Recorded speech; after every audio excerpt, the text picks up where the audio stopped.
3.1혁명 102주년 기념 인문학 강의 시간입니다. 지난주 내용 기억나십니까? 국뽕, 뭐 주사기 얘기했었고, 언론 얘기했었고, 그리고 뭐 등등 여러 가지 이야기 했었습니다. 자, 근데 반응들이 좋으시더라고요. 그리고 이제 조금 더 기사를 꼼꼼하게 읽게 되었다, 뭐 이런 반응도 많이 있었습니다. 오늘은요, 약간은 비슷한 얘기입니다. 읽는다고 아는 것 아닙니다. 좀 뼈 때리는 이야기 많이 나옵니다. 우리나라가 세계에서 문맹률이 낮은 나라로 유명합니다. 거의 제로에 수렴합니다. 왜 그렇습니까? 왜 우리나라 문맹률이 이렇게 낮을까요? 문맹률 우리가 1% 미만이거든요.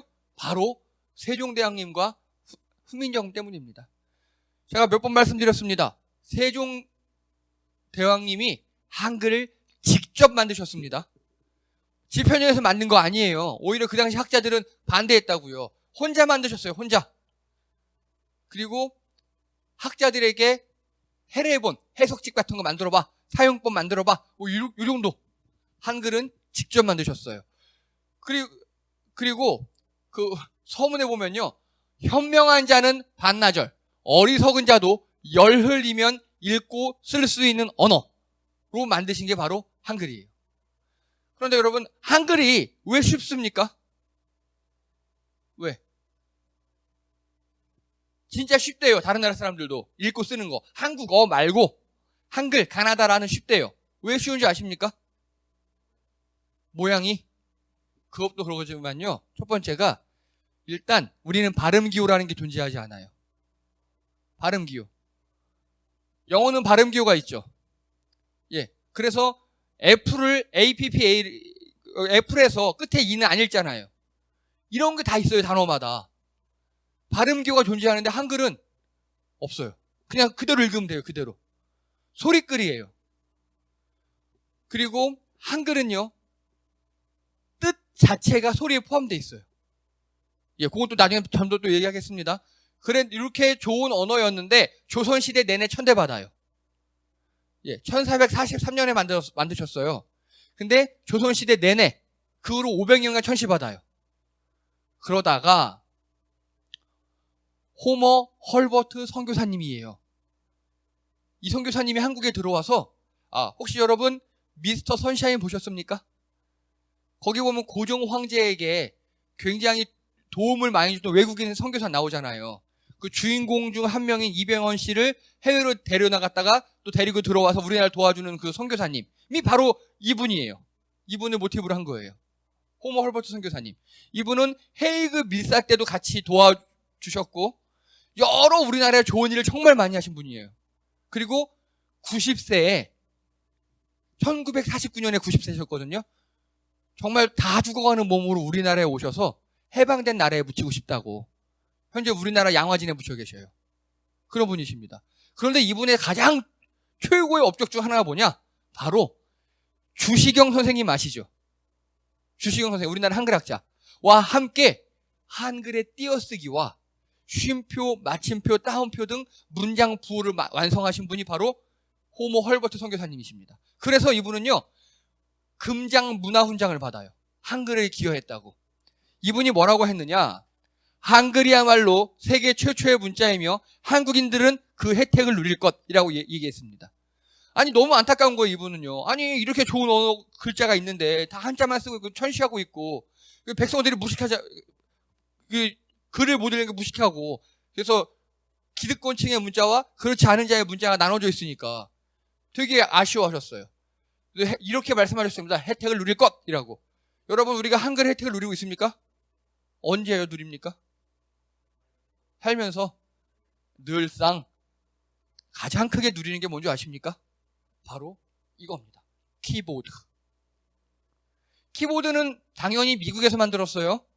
그래서 여기 A부터 Z까지 알파벳 26자가 자판으로 들어있어요. 우리나라는요, 훈민정음이 초성, 중성 몇 자입니까? 모음자음이 24자예요. 24자. 자음 14자, 모음 10자. 2자가 남네? 그래서 요거 아이에와 어이에 요걸 두 개를 보너스로 넣어줄 정도로 다 일본어 가타카나 히라가나 몇 자입니까? 엄청 많아요. 한문은 말도 하지 않겠습니다. 아, 그렇죠. 예. 그리고 그래서 이 키보드로 자유롭게 구사할 수 있는, 아주 빠르게 구사할 수 있는 몇 안 되는 언어 중에 하나가 한글이에요. 게다가 짜잔, 천지인 자판. 핸드폰에 다 거의 이거 쓰시죠? 이 천지인이 우리나라 스마트폰 입력기 표준이에요. 국제 표준입니다, 이게. ISO입니다, 이게. 근데 이 천지인 보십시오. 단 하나, 둘, 셋, 넷, 4, 3, 12 요거 이런 거 빼고 단 10개의 키로 한글을 다 쓸 수 있죠. 이게 엄청난 겁니다. 여러분, 영어 쓰려면은 어쨌든 26개가 다 필요하죠. 히라가나는 죽어요. 진짜. 한문도 마찬가지입니다. 장난 아니에요. 한글이, 그리고 이 천지인 같은 경우는 요거 단 3개. 아, 아래아, 이, 아래아, 요 3개 가지고 우리 다 직관적으로 몸 쓸 수 있죠. 예. 한글은요, 그래서 이 스마트 IT 시대, 4차 산업혁명 시대에 제일 적합한 언어 중에 하나입니다. 아주 훌륭합니다. 그래서 우리나라 사람들이 일찍이 발전시켜 왔고요. 그리고 여러분, 보통 여기까지는 다 아셔요. 그런데 더 놀라운 게 있습니다. 더. 바로 이겁니다. 이게 뭔지 아십니까? 잘 모르시겠죠? 처음 보시죠? 이게 바로 훈맹정음입니다. 훈맹정음. 점자예요. 점자.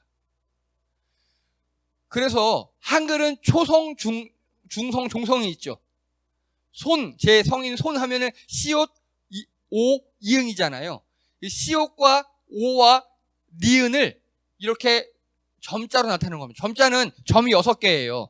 6개의 점으로 총 64가지의 기호를 표시할 수 있어요. 그러면 숫자하고, 여러분 우리나라 자음, 모음, 합하수 24개밖에 안 된다고 그랬잖아요. 예. 점자로 표현하기에 최적의 언어 중 하나입니다. 이 점자가요, 1864년도에 영국의 한 정보장교가 암호 비슷하게, 그리고 이제 그때는 전기가 잘 없으니까 깜깜한 참호 속에서도 이 명령문을 읽을 수 있도록 고안하는 거예요. 처음부터 맹인을 이용한 게 아니었어요. 그래서 전쟁을 통해 개발된 암호문 같은 거였는데 그게 우리나라에 1923년에 들어옵니다. 굉장히 일찍 들어왔어요. 그래서 이 훈맹정음이라는 걸 만들어냈는데, 일제시대에. 그래서 우리 시각장애인들도 이제 이 훈맹정음을 통해서 한글을, 언어를 읽을 수 있어요, 언어를. 이게 일본어 점자, 한자 점자는 죽어요, 진짜. 너무 힘들어요. 그리고 점자가 이렇게 간단하다 보니까, 혹시 이거 아십니까? 이게 뭔지? 시각장애인용 컴퓨터입니다, 이게. 여기 보면 점자 블록들, 점자 블록들 쭉 있죠. 그러니까 텍스트 USB 같은 거 꽂아가지고 예를 들어서 기역, 니은, 디귿 하면은 이 모양이 그렇게 볼록볼록 올라오는 거예요. 그러면 이걸로 손으로 쭉 읽으면서 한글을 읽을 수 있어요. 이렇게 한글이 위대합니다. 점자 만들기에도 최적이고, 그리고 키보드 만들기에도 너무 좋고, 하다못해 핸드폰 자판, 천지인 모드 하기 너무 좋은 거.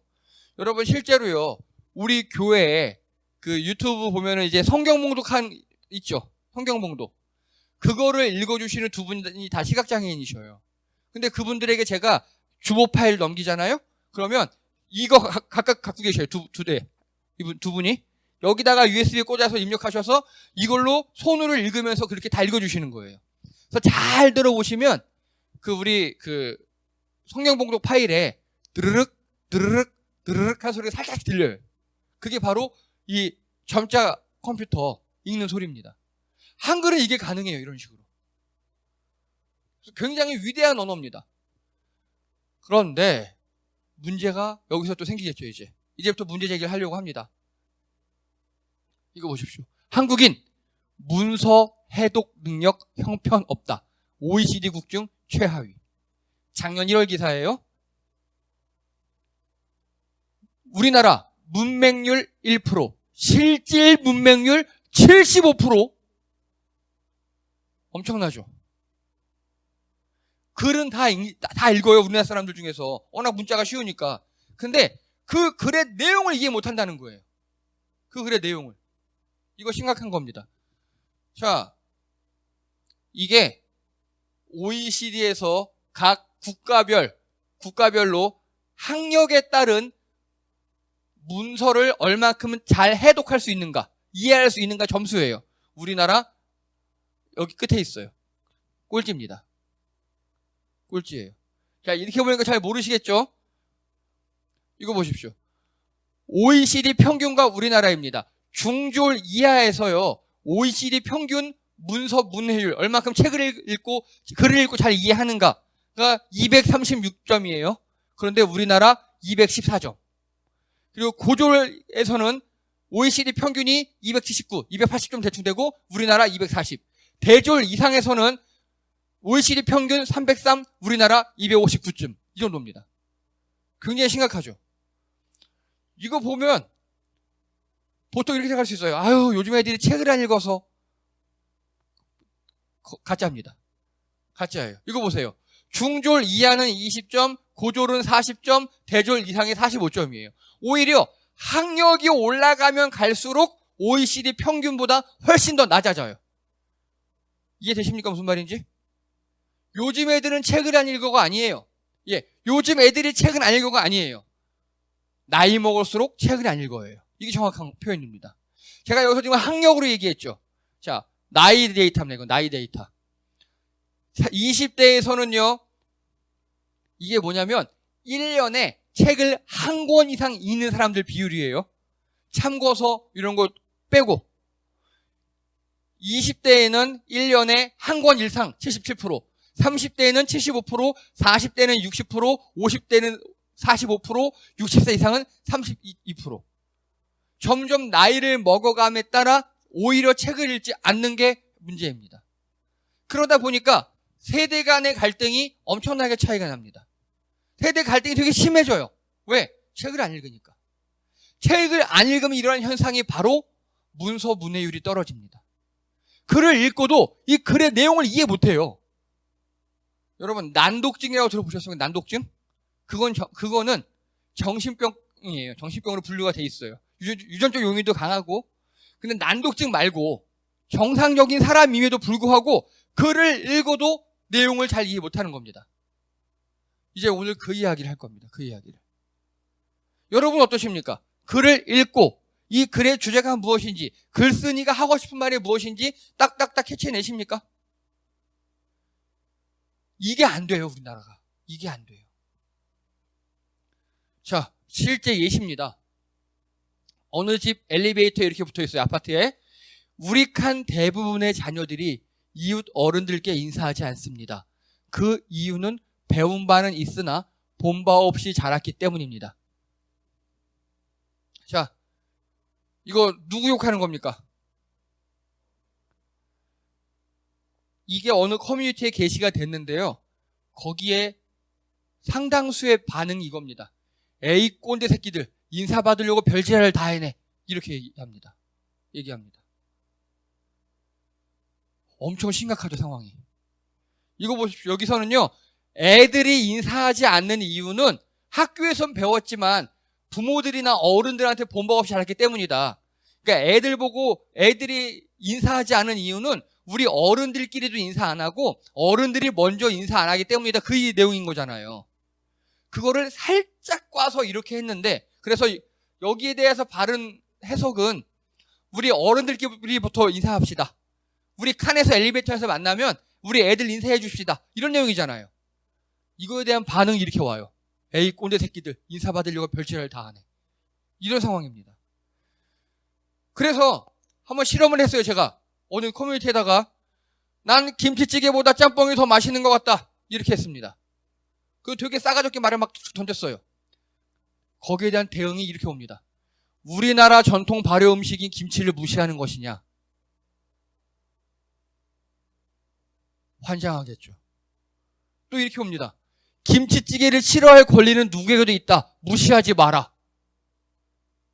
그랬더니 아니 나는 김치찌개 싫어한 적 없어. 그냥 난 짬뽕이 더 좋을 뿐이야. 이랬거든요. 그러니까 또 편들어줘도 지랄이다.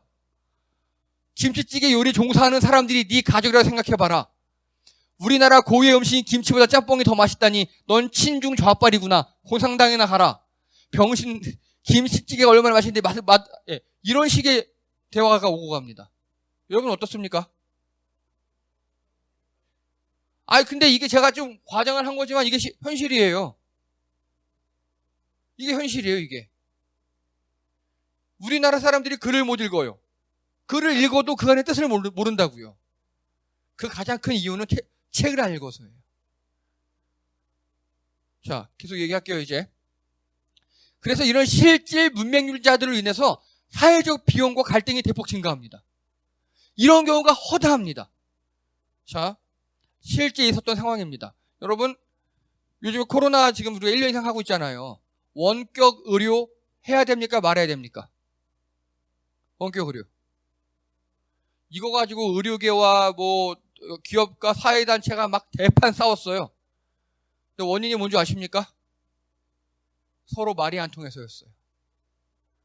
처음에 정부가 주장했던 거는 코로나니까 뭐 감기라든가 이런 가벼운 것들, 그리고 맨날 약 타는 것들 있잖아요.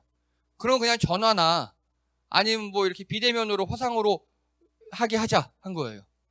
근데 그거를 의사들은 원격 의료가 되면 좋은 의사만 살아남고 다 죽는다 뭐 이러는 거예요. 거기서 말하는 원격 의료란 이제 단말기들을 가지고 하는 그리고 최첨단 의료를 이야기하는 거예요. 즉 원격 의료에 대해서 각각 얘기하는 게 다 달라요. 받아들이는 게. 이해가 되십니까? 뭔 말인지? 그러다 보니까 싸우기 시작하는 거예요. 그러다 보니까 말이 안 통하는 거예요, 서로. 그런 경우가 많다고요. 단어의 정의라든가 어떤 이 글의 내용 같은 거를 서로 다 다르게 생각하고 일단 싸움만부터 시작합니다. 그리고 우리나라에서 토론 시작하면 어떡합니까? 일단 죽이고 보죠. 예. 그게 가장 큰 문제예요. 이게 우리나라에 잘못 가르쳐서 그런데요. 토론은요, 상대방을 공격하는 게 아니라요, 합의를 도출하는 과정이거든요. 그래서 상대방을 들어야 돼요. 얘가 무슨 말을 하는지 들어야 돼요. 실제로 제가 예전에 미국 비자를 받은 적이 있었습니다. 대사관 인터뷰를 했어요. 뭐 이렇게 했어요. 근데 그 당시가 IMF 때였어요. 잘 안 내줄 때였어요, 비자를요. 그러니까 나중에 전화가 옵니다. 그때 인터뷰했던 내용이 이거 맞냐? 그런 의도 맞다. 미국인들은 그게 일상이에요. 더블 체크. 대화를 했어요. 그러면 내가 내 용어로 다시 묻는 거예요. 네가 지금 나한테 한 얘기가 이거 맞아? 라고 물어요. 맞아. 그러면 이제 서로 합의가 그 내용은 전달이 된 거잖아요. 그때부터 내 의견을 얘기하고 그때부터 합의를 도출해 나가는데 우리는 남의 얘기를 일단 듣지 않죠. 일단 때리고 보죠. 너 표정이 그게 뭐야? 손은 왜 그 모양이야? 당신 어디다 대고 당신이야? 이렇게 나가잖아요. 듣질 않아요. 읽지 않고 듣지 않아요. 그게 문제예요. 상대방의 글을 읽어도요, 이 사람이 하고 싶은 말을 찾아야 되는데 내가 내 눈에 잡히는 문제점부터 찾는 거예요. 그게 문제예요. 그게 늘 문제입니다. 자, 이래서 사회적 비용과 갈등이 엄청나게 큽니다. 우리나라에서. 읽지 않는다. 읽어도 제대로 파악하지 못한다. 듣지 못한다. 이겁니다. 이 실질 문맹의 원인이 무엇인지 아십니까? 첫 번째는요, 당연히 읽기 교육의 실패예요. 왜냐하면 그래도 아까 보니까 10대 때나 20대 때는 좀 책을 읽잖아요. 강제로 익히는 거예요, 강제로. 독서의 즐거움, 책을 읽으면서 거기서 정보를 얻고 재밌네 이런 걸 느낄 틈이 아니라 읽어 주입식 교육. 그러니까 읽질 않아요. 내가 읽을 필요가 없으면 탕 손 털어버리고 안 읽을 건데요. 이렇게 나와버립니다. 읽기 교육에 실패했습니다. 그리고 자꾸 우리나라 시험 문제에서 지엽적인 걸 물어봐요. 밑줄 친 거에 뭐 이런 것만. 전체의 맥락을 파악하고 글쓴이가 의도한 거 이런 걸 물어보고 그렇게 가야 되는데 단어의 뜻 뭐 이런 거 자꾸 사소한 것들 그런 걸로 갑니다. 여러분 그래서요. 이게 저는 교회에서도 봅니다. 이런 것들을. 교회에서도. 성경을 쭉 읽으면서 전체적으로 그 맥락에서 하나님께서 내게 하고 싶은 말씀 거기를 발견해내야 되는데 그거 필요 없어요. 앞뒤 맥락 다 잘라내고 내가 좋아하는 한 줄. 주로 복 관련된 거. 잘 되게 해주겠다 관련된 거. 그런 것만 딱 추천해냅니다. 읽지 못하면 이렇게 문제들이 발생합니다. 또요. 영상 자료를 지나치게 선호하게 됩니다. 여러분 검색 요즘에 어디서 하십니까? 애들 다 유튜브에서 하더라고요. 뭐 좋아요. 좋은데 이게 왜 문제냐면요. 영상 자료는요. 이 뇌의 활동을 많이 저해합니다. 우리가 읽거나 듣거나 하잖아요. 그러면 그 읽고 들으면서 상상하시죠. 그게 바로 우리 뇌가 활성화되는 겁니다. 그리고 그거는 우리 뇌가 일을 했기 때문에 오히려 더 잘 기억합니다. 그래서 우리 읽을 때 잘 안 되면 소리 내서 읽으라 그러잖아요. 그런데 시청각 자료는요. 예를 들어서 영상을 하나 봤잖아요. 그 내용의 그 화면과 영상을 머릿속에 기억해버리고 더 이상을 상상하지 않아요. 주는 거 받아 먹는 거라고요, 그냥. 그래서 지나친 영상 자료 활용은 오히려 좋지 않습니다. 자, 그리고 제일 커요, 이게. 실질 문맹을 유도하는 나쁜 글, 나쁜 말들을 접해서 그렇습니다. 대표적인 게 가짜뉴스요. 가짜뉴스.